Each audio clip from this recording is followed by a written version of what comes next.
नमस्कार दोस्तों, स्वागत करती हूँ आपका। एक रोज सुबह सुबह राजा वीरभद्र आखेट के लिए निकला। महल लौटने को हुआ तो बहुत ही थका, भूखा और प्यासा हो चुका था। तभी सड़क के किनारे उसने तरबूजों का खेत देखा। एक प्यासे को इससे बढ़कर और क्या चाहिए था। उसने अपने सेवकों को कुछ बढ़िया तरबूज लाने का आदेश दिया। जब वे उस तरफ बढ़ ही रहे थे कि राजा को किसी की हंसी सुनाई दी। सब ने उस तरफ घूमकर देखा तो एक अधेड़ नेत्रहीन आदमी खड़ा था। राजा ने पूछा, क्यों जी, तुम हंसते क्यों हो? आपने बढ़िया तरबूज लाने का आदेश दिया है, अंधा व्यक्ति बोला। पर यहाँ तो तरबूज नहीं है, इसलिए मुझे हंसी आ गई। तुम तो अंधे हो, तुम्हें कैसे पता कि खेत में तरबूज हैं या नहीं?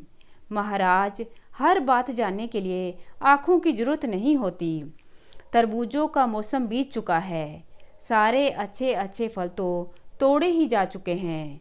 जो रह गए हैं वो बेकार और सड़े गले ही होंगे। राजा वीरभद्र उस अंधे व्यक्ति से बहुत प्रभावित हुआ। उसने तय किया कि वह उसे अपने साथ राजधानी ले जाएगा। हो सकता है वह अंधा आदमी राजकाज की कुछ समस्याएं सुलझाने में उसकी मदद कर सके। उस अंधे आदमी का नाम था संजय। रहने के लिए उसे राजधानी के बाहर एक कुटिया दे दी गई और खाने के लिए रोज 2 मटके चावल भी दिए जाने लगे। इस प्रकार संजय ने अपना जीवन यापन शुरू कर दिया। एक दिन एक जौहरी बहुत सारे मूल्यवान रत्न और मोती लेकर महल आया। दरबारियों ने यथाबुद्धि राजा को बेहतरीन रत्न और मोती खरीदने की सलाह दी। जौहरी को पता चल गया कि इनमें से एक भी ऐसा नहीं है जो असली और नकली हीरों में फर्क कर सके। उसने एक हाथ में असली हीरा और दूसरे में उसी का नकल उठाकर कहा, असली हीरा 1 लाख रुपए का है और दूसरा महज एक कांच का टुकड़ा। आप सब में जो भी स्वयं को सबसे बुद्धिमान समझता हो वह असली हीरा चुन ले, लेकिन एक शर्त है, यदि उसने नकली हीरे को असली समझकर चुन लिया तो उसे असली की कीमत देनी पड़ेगी। उसकी बात सुनकर सभा में एकदम सन्नाटा छा गया। अब कोई भी सलाह देने आगे नहीं आया। ऐसा देखकर राजा ने संजय को बुला भेजा। देखते हैं कि वह असली और नकली में फर्क बता सकता है या नहीं। मंत्री और दरबारी एक दूसरे की तरफ देखने लगे। उनके होठों पर मंद मंद मुस्कान थी। संजय, वह अंधा, वह क्या असली और नकली में भेद बताएगा? संजय वहां हाजिर हुआ तो उसे सारी बात बताई गई। उसने जौहरी से दोनों पत्थर उसकी दोनों हथेलियों पर रखने के लिए कहा। जौहरी ने ऐसा ही किया। कुछ देर संजय ने अपने हाथ धूप में रखे।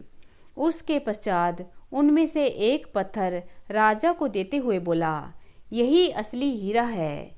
जौहरी हैरान था कि एक नेत्रहीन व्यक्ति ने सही हीरा अलग कर दिया।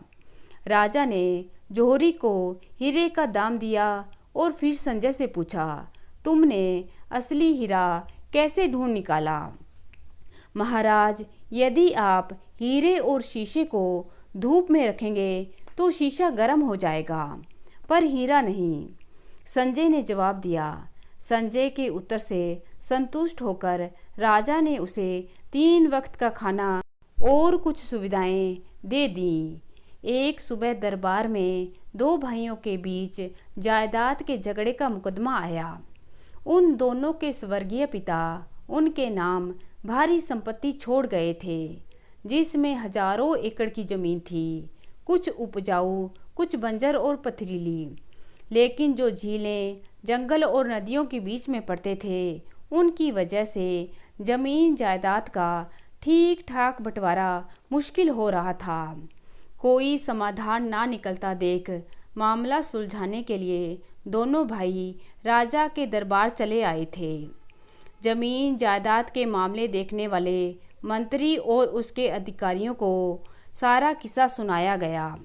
उनकी समझ में भी बंटवारे का कोई तरीका नहीं आया। राजा ने फिर से संजय को बुलाया। मंत्री हैरान थे कि जो मामला आंखों वाले जानकार लोगों के पल्ले नहीं पड़ा, उसे एक अंधा आदमी कैसे हल करेगा। संजय पूरी बात सुनकर मुस्कुराते हुए बोला, दोनों में से एक भाई पूरी संपत्ति का बंटवारा करे और दूसरा अपनी पसंद का हिस्सा चुन ले, और ये दोनों काम कौन कौन करेगा इसका फैसला मान लिया गया। उनकी गंभीर समस्या चुटकियों में हल हो गई थी। बस इसी तरह संजय राजा को सलाह मशवरा देते हुए समस्याएं और झगड़े सुलझाने में उसकी मदद करते हुए उस छोटी सी कुटिया में अपने दिन गुजार रहा था। एक दोपहर राजा बहुत अकेला महसूस कर रहा था। उसने संजय को बुला लिया। संजय, तुम इतने विवेकी, बुद्धिमान और विद्वान व्यक्ति हो। तुम्हारी तेज बुद्धि कठिन से कठिन समस्या का हल ढूंढ लेती है।